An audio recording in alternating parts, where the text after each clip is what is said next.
जय हिंद दोस्तों, मैं राजकुमार आप सभी का स्वागत करता हूं ज्ञानपीठ जीके पॉइंट के इस यूट्यूब चैनल पर। दोस्तों आइए शुरू करते हैं एसएससी जीडी जीके का एक और मॉक टेस्ट।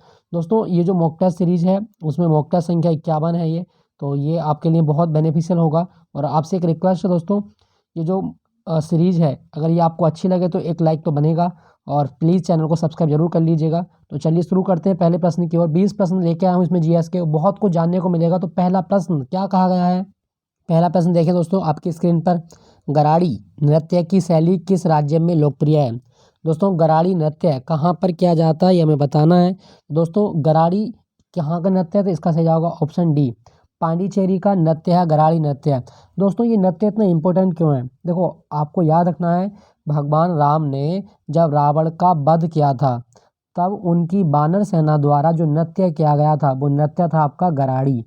तो गराड़ी नृत्य कहाँ पर किया जाता है, ये पांडिचेरी में किया जाता है, याद रखिएगा पूछा जा सकता है। दोस्तों मैं बात करूँ पांडिचेरी के बारे में, तो ये पूर्वी तट पर स्थित एक यूनियन टेरिटरी है भारत का। दोस्तों पांडिचेरी जब भारत मतलब गुलाम था यूरोपियन शक्ति का, तो ये किसके अधीन था? दोस्तों पहले ये अधीन था डच के, और डच के बाद में पांडिचेरी बना फ्रेंच कॉलोनी। और लंबे समय तक जो पांडिचेरी पर राज था वो किसका रहा था, वो फ्रेंचों का रहा था, फ्रांसीसियों का रहा था। ये आप याद रखना कि पांडिचेरी किसकी कॉलोनी थी, तो ये फ्रेंच कॉलोनी थी। दोस्तों अगर आपसे पूछा जाए कि पांडिचेरी को फ्रेंच ईस्ट इंडिया कंपनी के द्वारा भारत सरकार को कब सौंपा गया था, तो आप याद रखना 16 अगस्त 1962 को पांडिचेरी को जो फ्रांसीसी शक्ति थी उसके द्वारा भारत को सौंप दिया गया था। तो ये क्वेश्चन आ सकता है आपके एग्जाम में कि पांडिचेरी को फ्रांसीसियों ने कब भारत को सौंपा था, 1962 में सौंपा था, याद रखना इसके बारे में। और पांडिचेरी का हाईकोर्ट कहाँ लगता है दोस्तों, पांडिचेरी का हाईकोर्ट मद्रास में लगता है। ये एग्जाम में आता है और पूछा भी जाता है कि पांडिचेरी का हाईकोर्ट कहाँ पर है, तो मद्रास हाईकोर्ट। पांडिचेरी की राजभाषा क्या है, तमिल। पांडिचेरी की राजभाषा तमिल है, ये भी आप याद रखिएगा।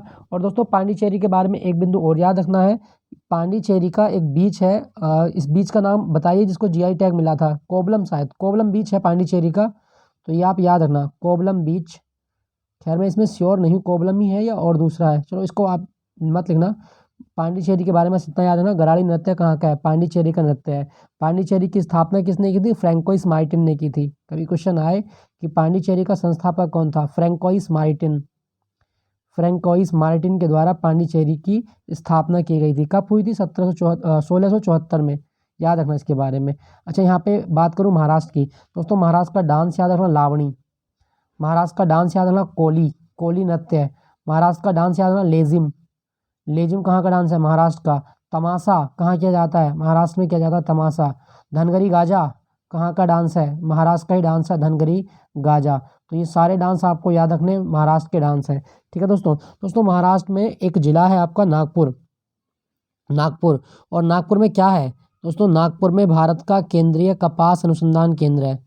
तो कभी क्वेश्चन आए कि भारत का कपास अनुसंधान केंद्र कहाँ पर है, नागपुर में। साथ साथ national environment engineering research institute जिसको नीरी बोलते हैं, दोस्तों नीरी का मुख्यालय कहाँ पर है, नागपुर में है। दोनों याद रखना। जो महाराष्ट्र का एक शहर है आपका पुणे, महाराष्ट्र का एक शहर है पुणे। पुणे में क्या क्या चीज़ें आपको याद रखनी है दोस्तों, पुणे को दक्कन की रानी कहा जाता है। कभी क्वेश्चन आए कि भारत के कौन से शहर को दक्कन की रानी कहा गया, पुणे को दक्कन की रानी कहा जाता है। अगर आपसे पूछे भारत में राष्ट्रीय विषाणु विज्ञान संस्थान कहाँ पर है, राष्ट्रीय विषाणु विज्ञान संस्थान नेशनल इंस्टीट्यूट ऑफ वायरोलॉजी कहाँ पर है, दोस्तों राष्ट्रीय विषाणु विज्ञान संस्थान पुणे में है। अगर आपसे पूछे कि भारत में राष्ट्रीय जल अकादमी कहाँ पर है, राष्ट्रीय जल अकादमी पुणे में है, राष्ट्रीय जल अकादमी, पूछ सकता है इसके बारे में। और दोस्तों महाराष्ट्र का एक जिला है सोलापुर, सोलापुर, सोलापुर में क्या है आपको याद रखना है, भारत का राष्ट्रीय अनार अनुसंधान केंद्र कहाँ पर है, तो भारत में राष्ट्रीय अनार अनुसंधान केंद्र सोलापुर में, याद रखिएगा। दोस्तों महाराष्ट्र का एक जिला है आपका नासिक, और नासिक में एक स्थान है देवलाली, देवलाली। देवलाली में क्या आपको याद रखना है दोस्तों, भारतीय सेना का तोपखाना प्रशिक्षण संस्थान कहाँ पर है, तो भारतीय सेना का तोपखाना प्रशिक्षण संस्थान ये आपका देवलाली में है। जहाँ पर भारत के सैनिकों को तोप चलाने की ट्रेनिंग मिलती है वो प्रशिक्षण संस्थान नासिक के देवलाली में है, ठीक है दोस्तों। दोस्तों महाराष्ट्र का नया साल क्या कहलाता है, गुड़ी पड़वा। महाराष्ट्र का नया साल क्या है, गुड़ी पड़वा, ये भी आप याद रखें। यहाँ पे लिखा गया दोस्तों पंजाब, पंजाब का नृत्य याद रखना किकली, किकली नृत्य कहाँ किया जाता है, पंजाब में। सुम्मी, सुम्मी नृत्य कहाँ किया जाता है, पंजाब में। गिद्धा, भांगड़ा ये सारे कहाँ के नृत्य हैं, ये पंजाब के नृत्य हैं, गिद्धा है, भांगड़ा है, तो ये सारे आप याद रखिएगा। ठीक है दोस्तों। दोस्तों पंजाब का एक शहर याद रखना, कपूरथला। और कपूरथला में क्या है, कपूरथला में भारतीय रेल कोच फैक्ट्री है। रेल कोच फैक्ट्री भारत में कहाँ पर है, तो कपूरथला में रेल कोच फैक्ट्री याद रखना, पूछ लेता है एग्जाम में। और यहाँ पे मध्य प्रदेश लिखा गया है, भारत में सबसे ज़्यादा वन कहाँ पर है, मध्य प्रदेश में सबसे ज़्यादा चीते मतलब टाइगर कहाँ है, मध्य प्रदेश में। सबसे ज़्यादा सोयाबीन कहाँ होती है, मध्य प्रदेश में होती है। और नर्मदा नदी अमरकंटक से निकलती है, अमरकंटक कहाँ पर है, मध्य प्रदेश में। बाघ की गुफाएं कहाँ पर है, मध्य प्रदेश में। पन्ना की खान कहाँ पर है, मध्य प्रदेश में। तो इससे सारे बिंदु आपको याद रखने हैं। राजधानी क्या है, भोपाल। और दोस्तों मध्य प्रदेश का एक शहर है इंदौर। इंदौर, इंदौर में क्या होने वाला है, इंदौर में होने वाला है प्रवासी भारतीय सम्मेलन। प्रवासी भारतीय सम्मेलन ये कहाँ पर मनाया जाएगा, तो जवाब होगा आपका इंदौर में। तो गराड़ी कहाँ का डांस था दोस्तों, पांडिचेरी का। नेक्स्ट प्रश्न की ओर चलते हैं। लॉन फॉक्स डांसिंग किसकी आत्मकथा है, लॉन फॉक्स डांसिंग किसकी आत्मकथा है, ये बताना है। तो दोस्तों लॉन फॉक्स डांसिंग जो आत्मकथा है वो है रस्किन बॉन्ड की, option D.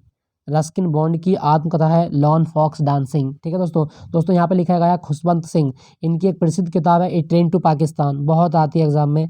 A train to Pakistan किसके द्वारा लिखी गई है, दोस्तों खुशवंत सिंह ने लिखी है ए ट्रेन टू पाकिस्तान, याद रखना, पूछ लेता है। चलिए अगले प्रश्न की ओर चलते हैं। मिस वर्ल्ड का खिताब जीतने वाली पहली भारतीय और एशियाई महिला का नाम बताइए। दोस्तों मिस वर्ल्ड का खिताब जीतने वाली पहली जो महिला बनी वो बनी थी 1996 में, और इसका नाम था Reita Faria, option D. Reita Faria miss world बनने वाली पहली भारतीय महिला। अच्छा अगर आपसे पूछता मिस यूनिवर्स, मिस यूनिवर्स बनने वाली पहली महिला, दोस्तों सुष्मिता सेन। सुष्मिता सेन मिस यूनिवर्स बनने वाली पहली महिला थी, ये आप याद रखना। और ये सेम क्वेश्चन पिछले साल जीडी में आ चुका है। ठीक है दोस्तों, आप जो सीरीज कर रहे हो जीडी के प्रीवियस ईयर की सीरीज कर रहे हैं। ठीक है दोस्तों, चलिए अगले प्रश्न की ओर चलते हैं। क्वेश्चन संख्या 4, दक्षिण भारतीय वंश विजयनगर साम्राज्य किस राजा द्वारा स्थापित किया गया था। दोस्तों विजयनगर साम्राज्य की स्थापना ये 13वीं शताब्दी में हुई थी। और ये कब हुई थी, तो ये की गई थी हरिहर और बुक्का के द्वारा। तो इसका सही जवाब है आपका ऑप्शन सी, हरिहर और बुक्का के द्वारा विजयनगर साम्राज्य की स्थापना की गई। दोस्तों विजयनगर साम्राज्य जो था इसके आज जो अवशेष देखे जाते हैं वो कहाँ पे देखे जाते हैं, हम्पी में देखे जाते हैं, याद रखना इसके बारे में। और विजयनगर साम्राज्य में पहला वंश कौन सा था, संगम वंश। हरिहर और बुक्का कौन से वंश के थे, संगम वंश के थे, ये भी आप याद रखना, पूछ लेता है एग्जाम में।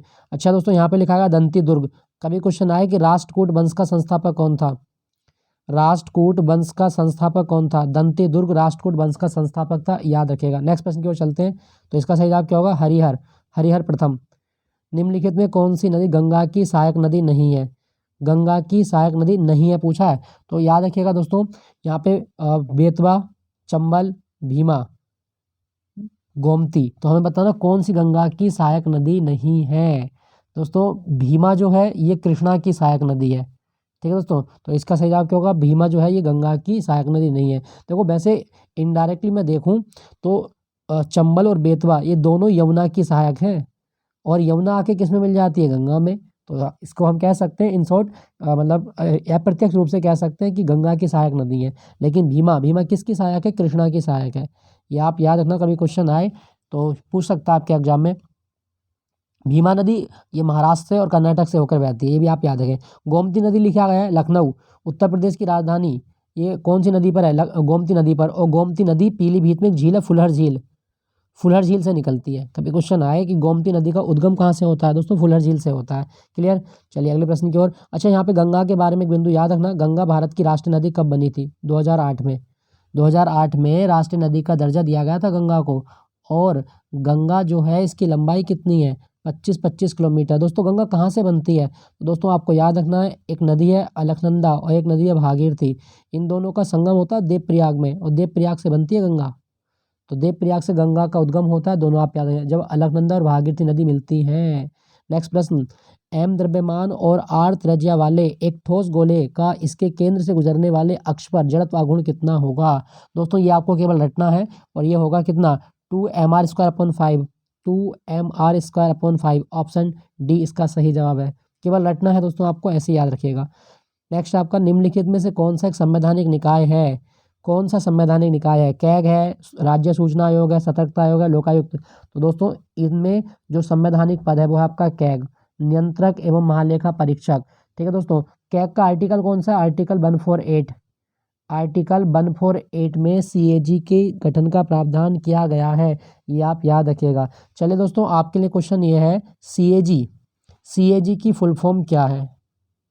सीएजी की फुल फॉर्म क्या होती है? नियंत्रक एवं महालेखा परीक्षक, इसकी फुल फॉर्म क्या है? याद रखना, यहाँ पे बड़ा कन्फ्यूजन होता है, यहाँ पे कंट्रोल नहीं है। कभी आप सोचो कि कंट्रोलर जनरल ऑफ इंडिया, तो कंट्रोलर शब्द यहाँ पर नहीं है, तो फिर आपको पूरा नाम लिख के बताना है कि सीएजी की फुल फॉर्म क्या होती है। मैं अभी बता रहा हूँ कंट्रोलर शब्द नहीं है, तो क्या मतलब है यहाँ पे सीएजी का, ये मुझे बताना है फिर आपको। दोस्तों सीएजी का काम क्या होता है? सीएजी का काम है, ये भारत सरकार के जो संचित निधि है, भारत सरकार की आकस्मिक निधि है, भारत सरकार की जो लोक लेखा निधि है, उसके खातों की ऑडिटिंग करता है, याद रखिएगा इसके बारे में। अच्छा, यहाँ पे लिखा गया दोस्तों केंद्रीय सतर्कता आयोग। दोस्तों एक कमेटी बनी थी भारत में जिसका नाम था संथानम समिति। संथानम समिति की सिफारिश पर वर्ष 1964 में केंद्रीय सतर्कता आयोग की स्थापना की गई थी। याद रखना कि इस केंद्रीय सतर्कता आयोग कौन सी समिति की सिफारिश पे बना? संथानम समिति की सिफारिश पर बना था, सीवीसी। पूछ सकता है, इंपॉर्टेंट है। ठीक है दोस्तों, चलिए अगले प्रश्न की ओर चलते हैं। तो इसका सही जवाब क्या होगा? संवैधानिक निकाय है सीएजी। क्वेश्चन संख्या 8, क्या कहा गया? भारतीय संविधान में अपशिष्ट शक्तियों का विचार कहाँ से लिया गया है? दोस्तों अपशिष्ट शक्ति के अंतर्गत वे विषय शामिल हैं जो संघ सूची, राज्य सूची और समवर्ती सूची में नहीं है। तो हमारे संविधान में अपशिष्ट सूची कहाँ से ली? दोस्तों हमने कनाडा से ली है। ऑप्शन ऑप्शन डी, कनाडा से अपशिष्ट शक्तियाँ ली गई हैं, ये आप याद रखना। दोस्तों कनाडा से हमने और क्या लिया है? राज्यपाल का पद हमने कनाडा से लिया है। कभी क्वेश्चन आए कि हमारे संविधान में राज्यपाल का पद कहाँ से आया? कनाडा से। India union of the state है, राज्यों का संघ है। दोस्तों संघ की अवधारणा कहाँ से ली गई? कनाडा से तो ली गई है संघ की अवधारणा, तो ये भी आप याद रखना। दोस्तों अगर आपसे पूछे कि भारत का जीएसटी मॉडल कहाँ से लिया गया, तो भारत ने जीएसटी मॉडल भी कनाडा से लिया है। कनाडा की राजधानी ओटावा और कनाडा का एक शहर है मॉन्ट्रियल। दोस्तों मॉन्ट्रियल में अंतर्राष्ट्रीय नागरिक उड्डयन संगठन का मुख्यालय है। International Civil Aviation Organisation ICAO Montreal में है। और कनाडा में आपको क्या याद रखना है दोस्तों? कनाडा और अमेरिका की जो सीमा है, ये दुनिया की सबसे बड़ी अंतर्राष्ट्रीय सीमा मानी जाती है। पूछ सकता है, याद रखना। चलिए यहाँ पे लिखा गया दोस्तों ऑस्ट्रेलिया, समवर्ती सूची, समवर्ती सूची की धारणा कहाँ से ली गई? ऑस्ट्रेलिया से। और दोस्तों प्रस्तावना की भाषा कहाँ से ली गई है?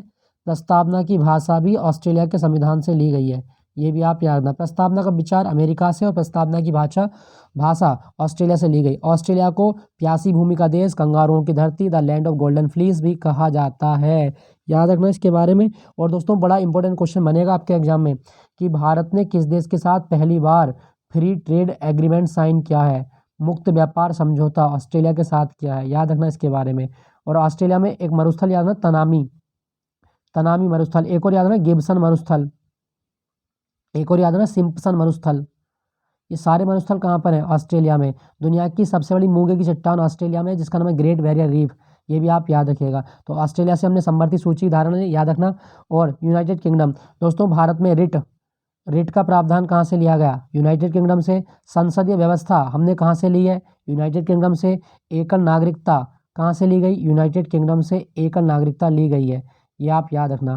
ठीक है दोस्तों, यहाँ पे लिखा गया आयरलैंड, यहाँ से लिया गया है आयरलैंड से डीपीएसपी, राज्य नीति के निर्देशक सिद्धांत कहाँ से लिए गए? आयरलैंड से लिए गए हैं। तो इसका सही जवाब क्या होगा दोस्तों? अपशिष्ट सूची कहाँ से ली हमने? वो ली है आपकी कनाडा से। चलिए अगले प्रश्न की ओर चलते हैं। कौन सी मिश्र धातु में, कौन सी मिश्र धातु में लेड और टिन होते हैं?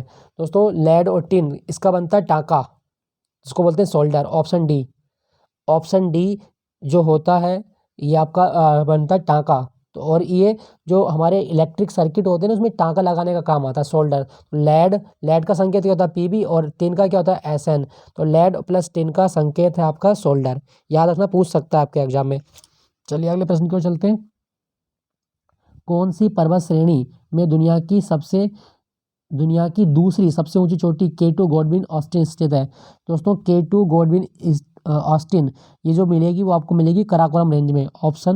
ऑप्शन बी, कराकोरम श्रृंखला में स्थित है दुनिया की दूसरी सबसे ऊंची चोटी K2, याद रखना दोस्तों, कराकोरम रेंज में आती है। ठीक है दोस्तों। दोस्तों मैं बात करूं, यहाँ पे पर्वत की बात हो रही है, क्या आपको पता है कि अंतर्राष्ट्रीय पर्वत दिवस कब होता है? अंतर्राष्ट्रीय पर्वत दिवस कब मनाया जाता है? दोस्तों अंतर्राष्ट्रीय पर्वत दिवस होता है 11 दिसंबर को।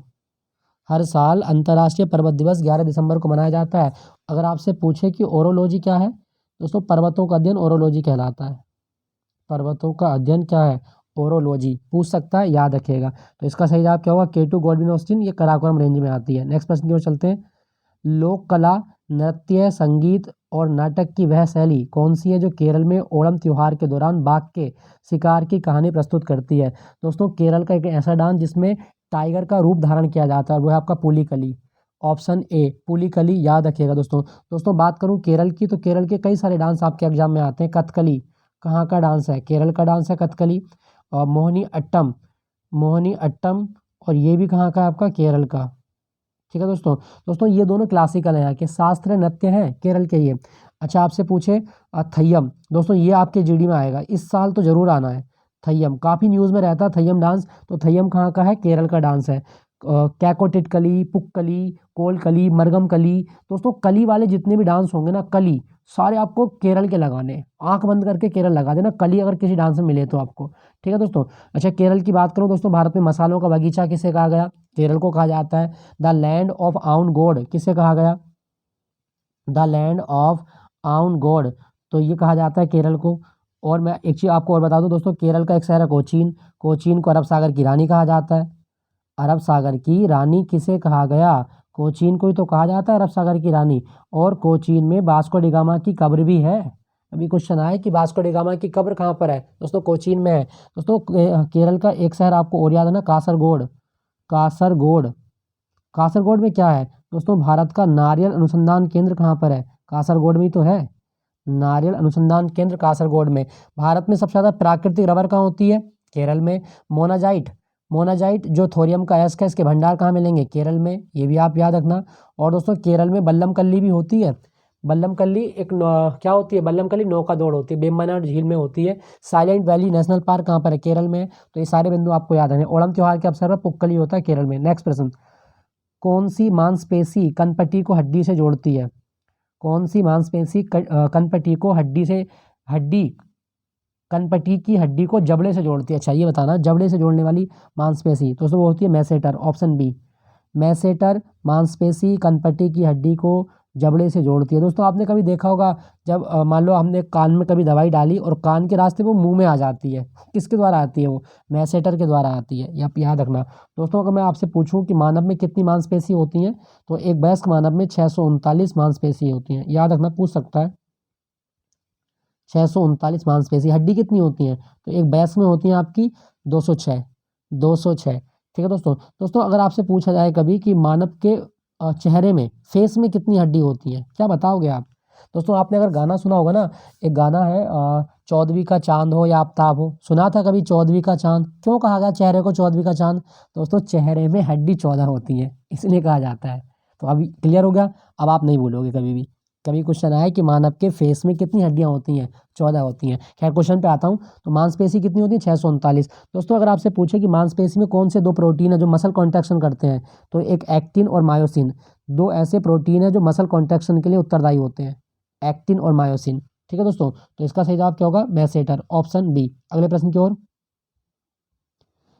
क्वेश्चन संख्या 13, कौन सी लिपि कन्नड़ और तेलुगु लिपि के मिश्रण पर विकसित हुई है? दोस्तों कौन सी लिपि ऐसी है जो कन्नड़ और तेलुगु लिपि के तौर पर विकसित हुई? इसका नाम है कदम्ब लिपि। कदम्ब लिपि। ऑप्शन ए, ऑप्शन ए कदम्ब लिपि, ये कन्नड़ और तेलुगु लिपियों से विकसित हुई है, याद रखना इसके बारे में। दोस्तों अगर आपसे पूछा जाए ना कभी कि तेलुगु भाषा और कन्नड़ भाषा, इनको शास्त्रीय भाषा का दर्जा कब मिला था? 2008 में ये दोनों भाषा शास्त्रीय भाषा बनी थी भारत की।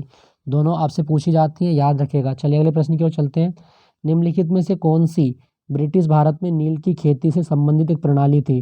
दोस्तों नील की खेती से संबंधित कौन सा सिस्टम था भारत में? तो आपको याद रखना है दोस्तों, निज, निज जो था ये नील की खेती से संबंधित एक प्रणाली थी। अच्छा अगर आपसे पूछा जाए कि नील की खेती करना इतना नुकसानदेह क्यों होता था?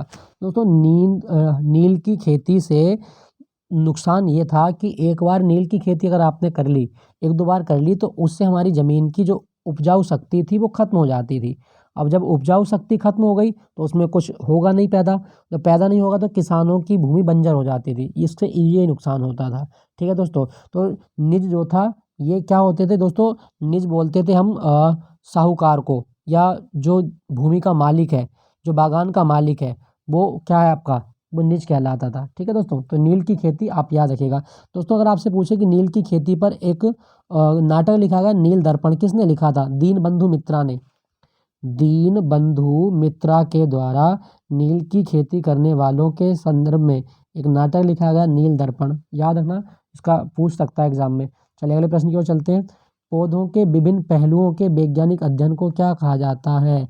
दोस्तों पौधों के बारे में जो हम अध्ययन करते हैं इसको आप क्या बोलेंगे, तो अगर आपसे पूछा जाए तो पौधों के बारे में होता है botany, option option C botany कहा जाता है दोस्तों। ठीक है दोस्तों, बोटनी। अगर आपसे पूछे दोस्तों, यहाँ पे लिखा गया है आपका ब्रायोफाइटा। ब्रायोफाइटा क्या होते हैं दोस्तों, ब्रायोफाइटा का मतलब है ऐसे पौधे जो जल और थल दोनों में उगते हो, उनको आप क्या बोलेंगे, ब्रायोफाइटा। जल और थल दोनों में उगने वाले पौधे ब्रायोफाइटा कहलाते हैं। तो 15 का सही जवाब क्या, सी। इसको जरूर याद रखना, ये उभयचर होते हैं। पादप जगत का उभयचर किसे कहा जाता है, ब्रायोफाइटा को कहा जाता है। क्लियर हुआ दोस्तों, तो अगला प्रश्न की ओर चलते हैं फिर। मुगल बादशाह सम्राट अकबर की मृत्यु किस वर्ष हुई थी। मुगल बादशाह सम्राट अकबर की मृत्यु कब हुई थी दोस्तों, 1605 ईस्वी में अकबर की मृत्यु हुई थी। ऑप्शन सी इसका सही जवाब है। दोस्तों अगर आपसे पूछे अकबर का जन्म ये कहाँ पर हुआ था दोस्तों, राजा छत्रसाल के किले में, अमरकोट में अकबर का जन्म हुआ था। ये आप याद रखना, 1542 ईस्वी में अकबर पैदा हुआ था। ठीक है दोस्तों, हमीदा बानो इसकी माता का नाम है, हुमायूं का बेटा है अकबर। और अगर आपसे पूछे कि अकबर का राज्याभिषेक कब किया गया दोस्तों, 14 फरवरी 1556 ईस्वी को 1556 ईस्वी को कलानौर में अकबर का राज्याभिषेक हुआ था। और इसकी आयु कितनी थी उस दौरान, 13 साल की आयु में अकबर गद्दी पर बैठा था, ये आप याद रखिएगा। ठीक है दोस्तों, अच्छा यहाँ पे अगर आपसे पूछा जाए कि अकबर ने अपने गद्दी पर बैठने के कुछ महीने बाद जो युद्ध लड़ा वो कौन सा था, पानीपत का प्रथम युद्ध। हालांकि अकबर ने नहीं लड़ा था, अकबर की सेना का जो नेतृत्व था, पानीपत का द्वितीय युद्ध अकबर की सेना का नेतृत्व किया था बैरम खान ने, 1556 में हुआ था ये। और बैरम खान के संरक्षण में अकबर ने पानीपत के युद्ध में हेमू विक्रमादित्य की सेना को हरा दिया था, आप याद रखना, पूछा जाता है। और दोस्तों अकबर ने 1582 ईस्वी में एक धर्म स्टार्ट किया था, दीन ए इलाही। इसकी सन बहुत आती है एग्जाम में, आप सन जरूर याद रखना, दीन ए इलाही। क्लियर हुआ, चलिए अगले प्रश्न की ओर चलते हैं। तो अकबर की मृत्यु कब हुई थी, 1605 में। अकबर का मकबरा कहाँ पर है, सिकंदरा में, आगरा के पास में है सिकंदरा, ये भी आप याद रखेंगे। और दोस्तों 1571 में अकबर ने फतेहपुर सीकरी की स्थापना भी की थी, पूछ लेता है एग्जाम में। चलिए अगले प्रश्न की ओर। नाहरगढ़ का किला किस राज्य में है दोस्तों, नाहरगढ़ का किला है आपका राजस्थान में, ऑप्शन बी, राजस्थान में है नाहरगढ़ का किला। क्लियर हुआ दोस्तों। दोस्तों राजस्थान का ना एक शहर याद है ना, जोधपुर। जोधपुर क्या है जोधपुर में ऐसा दोस्तों, कभी क्वेश्चन आए कि भारत में केंद्रीय शुष्क भूमि अनुसंधान केंद्र कहाँ पर है, तो भारत में शुष्क भूमि अनुसंधान केंद्र जोधपुर में है, शुष्क भूमि अनुसंधान केंद्र जोधपुर। और राजस्थान का एक डांस है घूमर, घूमर डांस। और घूमर डांस कौन करता है राजस्थान में दोस्तों, घूमर डांस भील जनजाति करती है। कभी क्वेश्चन आए कि राजस्थान में घूमर डांस कौन सी जनजाति करती है, भील जनजाति। कठपुतली भी होता है, कालबेलिया डांस होता है, सुईसिनी डांस होता है, गींदड़ डांस होता है, चरी होता है, चाकरी होता है, सारे राजस्थान के डांस हैं। सरिस्का टाइगर रिजर्व याद रखिएगा, रणथंभौर टाइगर रिजर्व राजस्थान में ही है। केवलादेव पक्षी विहार राजस्थान में ही है। जैसलमेर जिसे थार मरुस्थल की रानी कहा जाता है राजस्थान में ही है। तो राजस्थान में तो बहुत क्वेश्चन है। भारत का पेरिस जयपुर को कहा जाता है, राजस्थान की राजधानी है। तो बहुत बहुत क्वेश्चन बन सकते हैं। हाँ गुजरात के बारे में याद रखना, भारत की सबसे लंबी तटरेखा किसकी है, गुजरात की। गुजरात की राजधानी गांधीनगर है, और गांधीनगर में भारत का प्लाज्मा अनुसंधान केंद्र है। भारत का प्लाज्मा अनुसंधान केंद्र गांधीनगर। गुजरात का एक शहर है अहमदाबाद, और अहमदाबाद को भारत का मैनचेस्टर कहा जाता है। भारत का मैनचेस्टर किसे कहा गया है, अहमदाबाद को, गुजरात में ही है ये। और गुजरात में गिर नेशनल पार्क है, एशियाई शेरों के लिए प्रसिद्ध है, ये भी आप याद रखना। और गुजरात के बारे में आप याद रखिएगा दोस्तों, जो सबसे ज़्यादा कपास होती है, सबसे ज़्यादा नमक होती है, सबसे ज़्यादा मूंगफली होती है, गुजरात में होती है। क्लियर। तो चलिए नाहरगढ़ का किला राजस्थान में है। पंजाब के बारे में बात हम कर चुके थे। अच्छा गुजरात में ना एक आपको चीज़ याद रखनी है, दीशा, दीशा एयरबेस बना है। भारतीय वायुसेना का दिशा एयरबेस ये बना है गुजरात में, पूछा जा सकता है इसके बारे में। सिंधु घाटी सभ्यता के घरों में कमरे और आम तौर पर एक डैश के आसपास बने होते थे। दोस्तों सिंधु घाटी सभ्यता के जो घरों में कमरे थे वो एक आंगन के पास बने होते थे। ऑप्शन सी इसका सही जवाब है, आंगन के पास। दोस्तों अगर मैं बात करूँ इंडस वैली सिविलाइजेशन, सिंधु घाटी सभ्यता, ये कांस्य युगीन सभ्यता थी। कैसी थी? कांस्य युगीन। कांसा कैसे बनता है? कॉपर प्लस टिन को मिला के, कॉपर प्लस टिन को मिला के कांसा बनाना सीख चुके थे सिंधु सभ्यता के लोग। और सिंधु सभ्यता जो थी इसका दूसरा नाम क्या है? हड़प्पा सभ्यता। याद रखना, पूछ सकता है आपके एग्जाम में। चलिए अगले प्रश्न की ओर। किस अधिनियम की धारा 20 मानसिक रोग से ग्रस्त व्यक्ति को समान सम्मान के साथ जीने का अधिकार देती है? कौन सी ऐसी अधिनियम की धारा है? दोस्तों आपको याद रखना है, मानसिक स्वास्थ्य देखभाल अधिनियम 2017 की धारा 20 कहती है कि कोई ऐसा व्यक्ति जो मानसिक रूप से अपंग है वो भी जीने का अधिकारी है। तो इसका सही जवाब क्या होगा दोस्तों? इसका सही जवाब होगा आपका ऑप्शन सी, मानव स्वास्थ्य देखभाल अधिनियम 2017। दोस्तों क्या आपको पता है कि राष्ट्रीय मस्तिष्क अनुसंधान केंद्र कहाँ पर है? राष्ट्रीय मस्तिष्क अनुसंधान केंद्र कहाँ पर है? दोस्तों हरियाणा में एक जगह है मानेसर, गुरुग्राम जिले में आती है ये, और यहाँ पर है आपका राष्ट्रीय मस्तिष्क अनुसंधान केंद्र। याद रखना, पूछ सकता है आपके एग्जाम में। क्लियर हुआ? अच्छा दोस्तों आप बताओ ईसीजी क्या होता है? सोचो एक सेकंड के लिए, ईसीजी क्या है और फिर ईईजी क्या है? दोस्तों अगर बात करें ईसीजी, हमारे हृदय की जो गतिविधियां हैं, हृदय की जो एक्टिविटी है उसको रिकॉर्ड करने की विधि ईसीजी है। लेकिन हमारे ब्रेन की जो एक्टिविटी है, ब्रेन की एक्टिविटी को रिकॉर्ड करना ईईजी कहलाता है। याद रखना, ये इलेक्ट्रोकार्डियोग्राफी है और ये इलेक्ट्रोइंसेफेलोग्राफी है। क्लियर? चलिए अगले प्रश्न की ओर। निर्गम मूल्य क्या है? दोस्तों निर्गम मूल्य का मतलब है बाजार से कम मूल्य है, उसको बोलेंगे निर्गम मूल्य। तो ऑप्शन 20 का सही जवाब है, बाजार मूल्य से कम मूल्य को निर्गम मूल्य कहा जाता है। तो दोस्तों ये था आज का 20 प्रश्न का मॉक टेस्ट। आई होप कि आपको अच्छा लगा होगा। अच्छा लगे तो एक लाइक तो बनता है बॉस, और please subscribe my YouTube channel. और आपका सपोर्ट मेरे साथ बनाए रखेगा। 1000 सब्सक्राइबर करने के लिए आप सभी का धन्यवाद।